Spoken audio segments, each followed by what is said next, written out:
El hombre es dotado de muchos sentimientos maravillosos. El amor, la alegría, la esperanza y la fe son calidades humanas de entre varias otras que llenan nuestras vidas de felicidad y buena salud.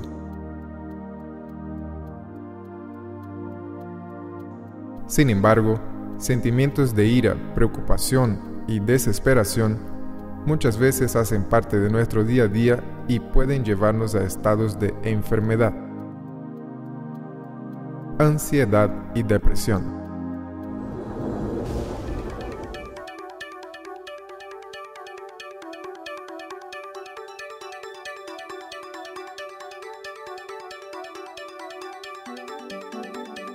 La vida es un verdadero milagro. Vivir con salud es un don divino. Pero al menor descuido de nuestra parte, un accidente o una exposición a factores ambientales pueden resultar en una enfermedad grave e incluso la muerte. En este punto entra en acción la ciencia médica, capaz de prevenir, tratar y sanar innumerables enfermedades.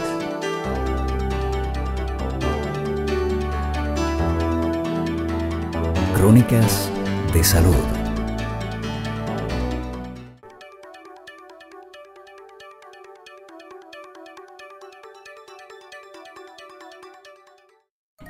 El Dr. Javier René Ortuste es médico psiquiatra en el Hospital Obrero 3 de la Caja Nacional de Salud en Santa Cruz. Él es considerado una de las más grandes autoridades médicas en el tratamiento de la ansiedad en todo el país. Los trastornos de ansiedad son un grupo de enfermedades mentales que abarcan muchas formas y muchos modos de presentarse la ansiedad. Para hablar de ansiedad hay que definir bien claramente qué es el miedo. El miedo es una reacción emocional normal del ser humano, gracias a la cual puede identificar factores amenazantes o estresantes del medio externo y de los cuales puede cuidarse. El miedo natural puede tener sus variaciones, y tiene sus variaciones normales y tiene sus variaciones patológicas. En este caso, el miedo patológico se convierte en ansiedad. La ansiedad es un despertar, es una alarma desproporcionada ante un estresor o un estímulo también desproporcionado con la reacción de miedo. La ansiedad se caracteriza por la preocupación persistente, angustiante y que genera tres tipos de cambios en el ser humano: cambios fisiológicos, cambios psicológicos y cambios conductuales. Los psicológicos son aquellos caracterizados por la intensa preocupación o excesiva preocupación por temas puntuales. ¿Cuáles, por ejemplo? La preocupación por el futuro, la preocupación por el trabajo, la preocupación por la salud, la preocupación por el dinero o la preocupación por algún otro tema que tenga que ver con la situación vital de la persona. Otro de los síntomas mentales: la inquietud o el nerviosismo. El miedo intenso al futuro, es decir, hay una predisposición o una anticipación negativa sobre el futuro. La aprensividad, que significa que las personas piensan que todo lo malo les va a suceder a ellas. Entonces, estos síntomas psicológicos generan una reacción o cambios en el cuerpo, reacciones fisiológicas neurovegetativas o automáticas. ¿Cuáles son estas? Aumento de las palpitaciones, aumento de la frecuencia respiratoria, la necesidad de respirar más rápido y tomar más aire en cada respiración, la sensación de opresión en el pecho, la sensación de inquietud en las piernas, olas de calor o de frío en el cuerpo, temblores, frialdad o sudoración, sensación de mareos, de náuseas, incluso llegan al vómito y muchos dolores de cabeza o dolores osteomusculares. Pero también hay cambios conductuales. Las personas no pueden permanecer quietas en un mismo lugar. Las personas tratan de hacer las cosas de manera muy rápida, muy acelerada, y muy rara vez empiezan o terminan lo que han empezado y normalmente acaban desorganizándose en su actividad diaria porque abarcan muchas actividades al mismo tiempo y ninguna la concluyen adecuadamente, y eso les genera más desorden, más caos y más preocupación. Como tienen mucha preocupación por algunos temas puntuales, suelen dejar de hacer algunas cosas o algunas actividades, u olvidan algunas actividades importantes o algunas actividades habituales. Por lo tanto, están expuestas a más riesgos. Una persona muy ansiosa tiene riesgos al conducir un vehículo o al manejar maquinaria pesada o delicada. Una persona que tiene un trabajo de alta precisión tiene la posibilidad mayor de equivocarse si está en un estado de ansiedad. Entonces, afecta también la capacidad laboral, la capacidad académica, el funcionamiento familiar y el funcionamiento social.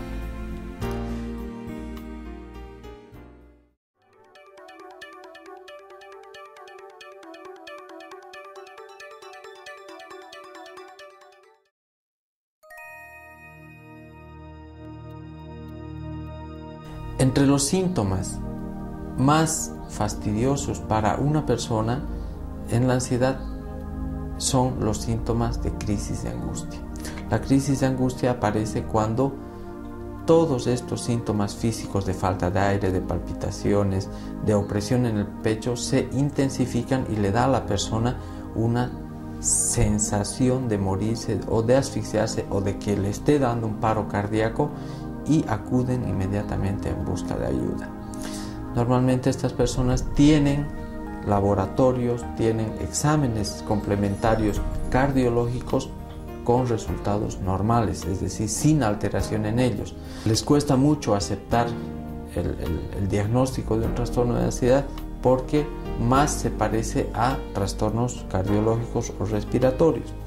Una vez descartadas las enfermedades cardiorrespiratorias, se tiene que hacer por descarte el diagnóstico de un trastorno de ansiedad con crisis de angustia. La frecuencia con la que aparecen estos trastornos es muy alta para mujeres, especialmente para mujeres en edad reproductiva. Puede iniciarse en la niñez y puede mantenerse un perfil ansioso durante toda la vida. La ansiedad aparece por crisis y suele durar muchos años de la vida. En los varones también aparece por crisis, pero es relativamente menos frecuente que en las mujeres.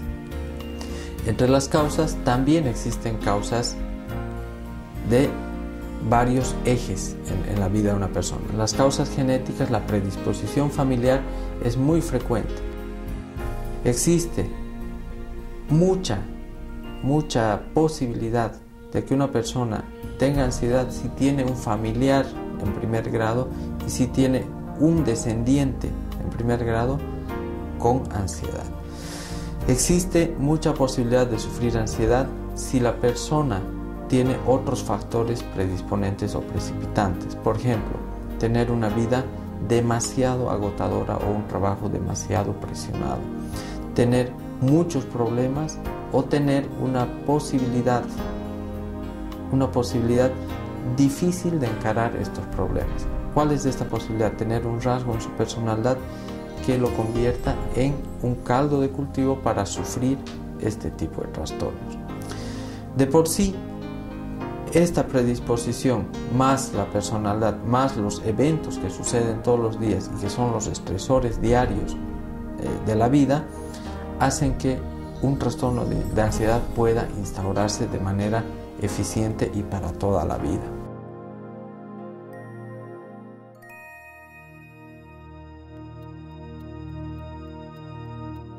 Respecto a los tipos de trastornos de ansiedad, existen muchos. El trastorno de ansiedad generalizado es el más común. El trastorno de ansiedad con agorafobia o el trastorno de pánico con agorafobia quiere decir aquel que se presenta en situaciones en que hay multitudes, hay el temor a las multitudes y a los espacios abiertos, con la sensación de morirse y la sensación de no poder pedir auxilio o socorro en situaciones parecidas a esta. El trastorno de ansiedad con ataque de pánico sin agorafobia es otra posibilidad. Las fobias, la fobia social y la fobia específica es otra forma de ansiedad. El trastorno obsesivo compulsivo es otra forma de ansiedad. El trastorno por estrés postraumático en su forma temprana y en su forma tardía es otra forma de ansiedad. Y finalmente tenemos los trastornos de ansiedad debidos a enfermedad médica, es decir, que son producidos por alguna situación clínica, y aquellos trastornos de ansiedad que aparecen por el efecto o se explican por la acción directa de una sustancia que puede ser el alcohol, la cocaína, la marihuana, las anfetaminas, el tabaco, la cafeína u otras que estén alterando las vías neurotransmisoras comprometidas en la ansiedad.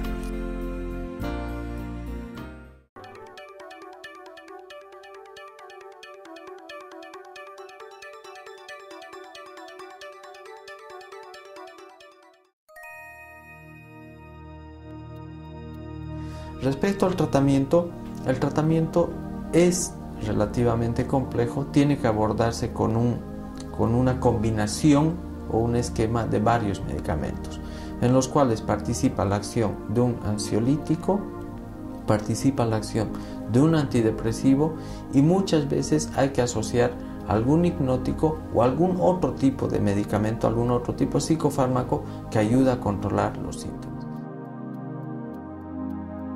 La respuesta a la medicación es inmediata y hay que encontrar más o menos en un mes o en un mes y medio, casi unas 6 semanas, el periodo de estabilización. Sin embargo, el tratamiento entero dura muchos años de la vida.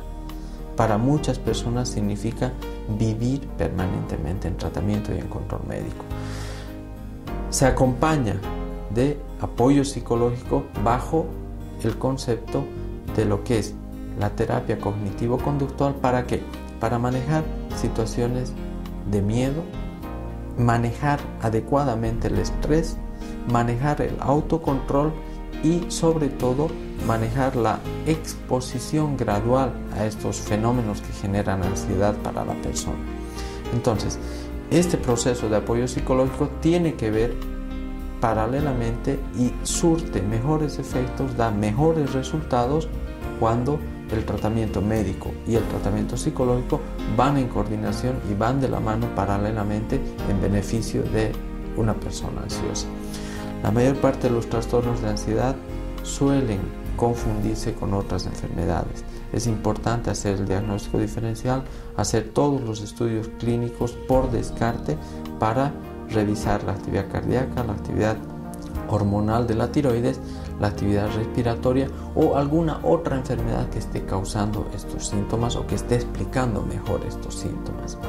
De todas maneras, el pronóstico es más alentador cada día. Actualmente se dispone de un arsenal bastante grande, bastante valioso, desde los medicamentos más antiguos como son los tricíclicos hasta los antidepresivos duales como la venlafaxina especialmente o la mirtazapina, que nos brindan una posibilidad amplia, cada vez más segura y cada vez con un apego más directo del paciente al tratamiento.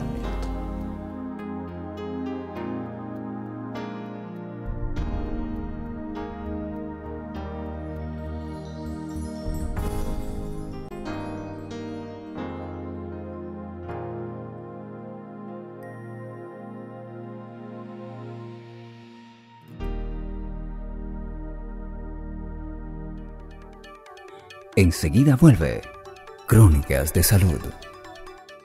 Usted puede estar de vacaciones con su familia en una isla paradisíaca, o en una importante cena con su jefe de trabajo, o incluso durante un agradable paseo en el parque después de un estresante día en la oficina. Cuando una enfermedad llega, la felicidad, los bienes, las riquezas y los logros que usted acumuló durante toda su vida pueden deshacerse rápidamente, siendo reemplazados por la tristeza, por el sufrimiento y por el dolor. Una enfermedad es capaz de cambiar la perspectiva que cualquier persona tiene de la vida. Continuamos con Crónicas de Salud.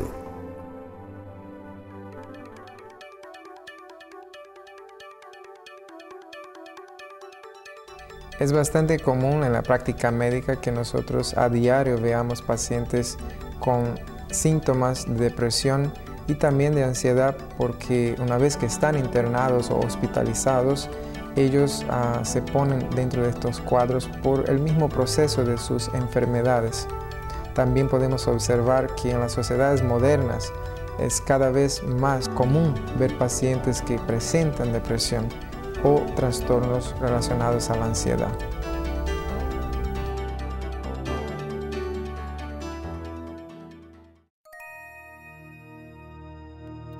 El doctor Javier René Ortuste es médico psiquiatra en el Hospital Obrero 3 de la Caja Nacional de Salud en Santa Cruz. Él es considerado una de las más grandes autoridades médicas en el tratamiento de la depresión en todo el país.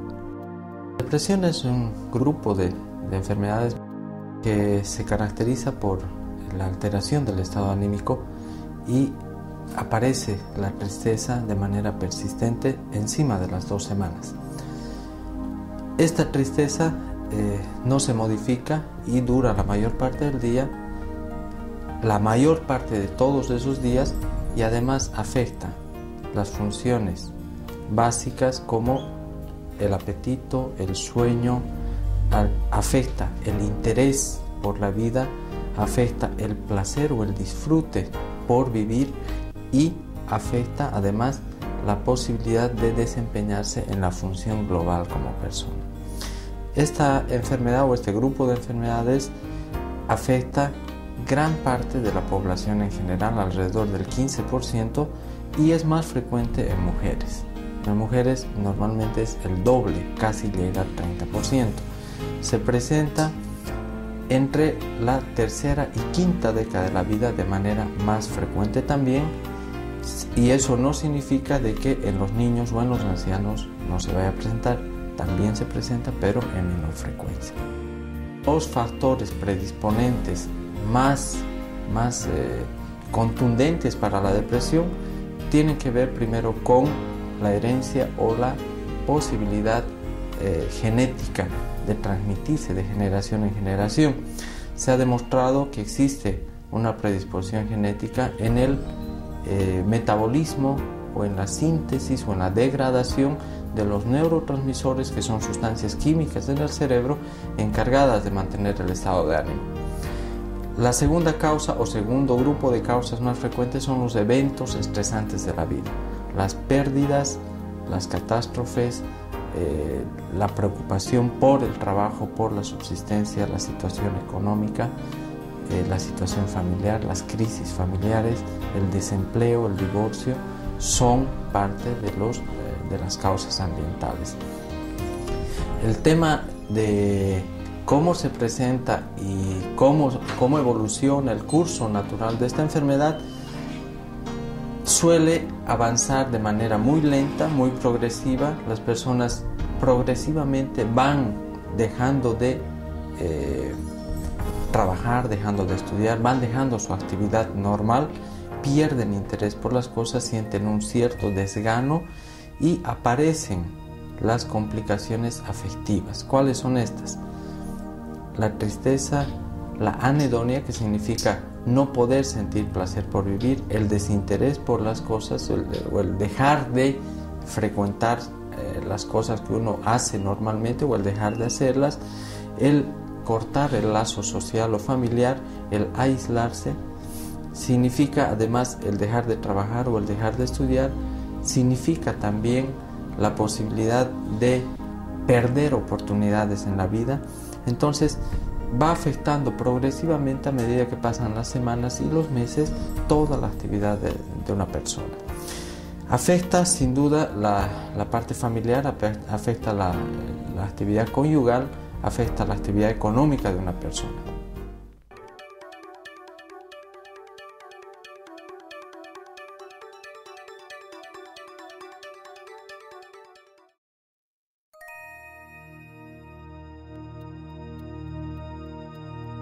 Respecto a los criterios para su diagnóstico, tienen que estar presentes todos estos síntomas encima de 2 semanas de manera persistente. Tiene que descartarse otra enfermedad orgánica u otro trastorno mental que explique mejor este tipo de síntomas, y sobre todo tiene que estar en el criterio que los médicos psiquiatras llamamos el criterio del DSM-4, que es el manual que rige los criterios y además el criterio de la clasificación internacional de enfermedades.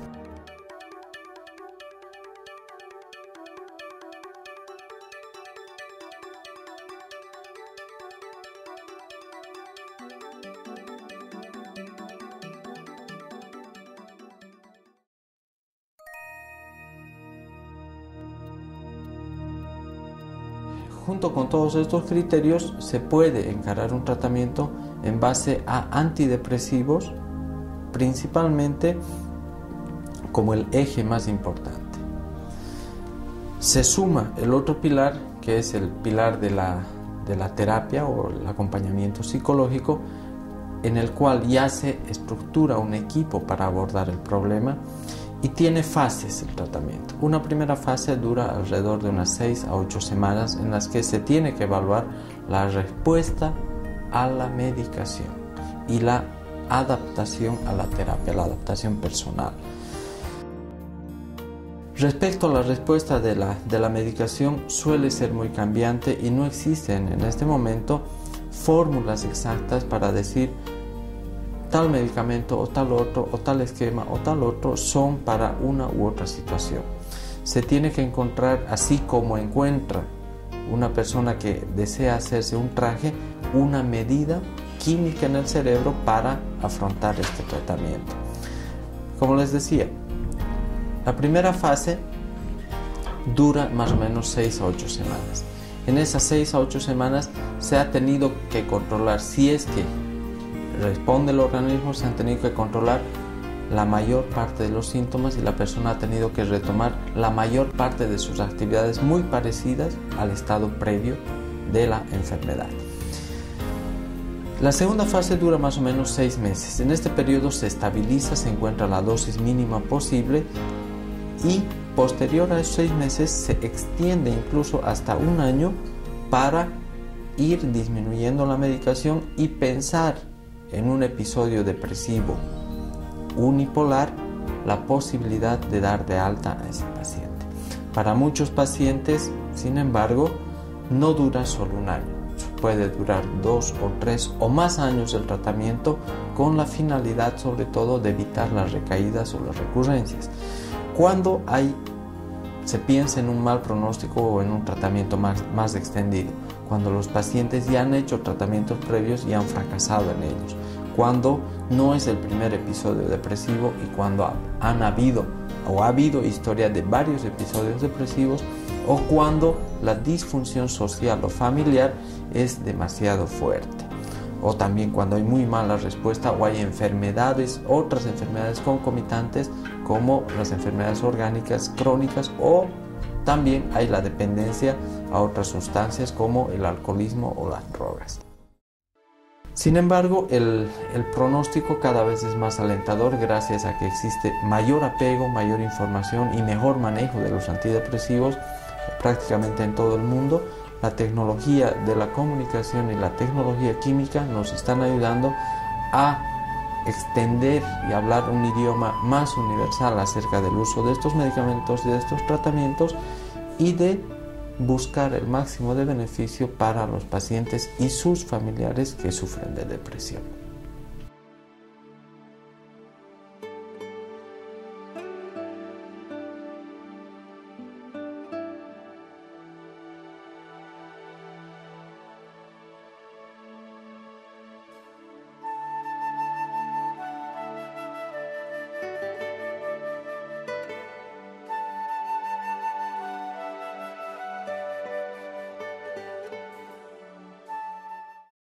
Para mayor información sobre el tema que usted está viendo, ingrese a nuestro sitio en internet www.cronicasdesalud.com. Existen innumerables enfermedades y accidentes en los cuales no es posible alterar el curso de su desarrollo, prevenir a que ocurran o sanarlas por completo. Sin embargo, en varios casos, usted tiene el poder para cambiar la enfermedad que le aflige, pudiendo lograr una mejor vida y por mucho más tiempo. La pregunta es, ¿usted hará buen uso de este poder? ¿Cambiaría usted el futuro de su salud y de su vida si supiera cómo hacerlo? Nosotros podemos ayudarle.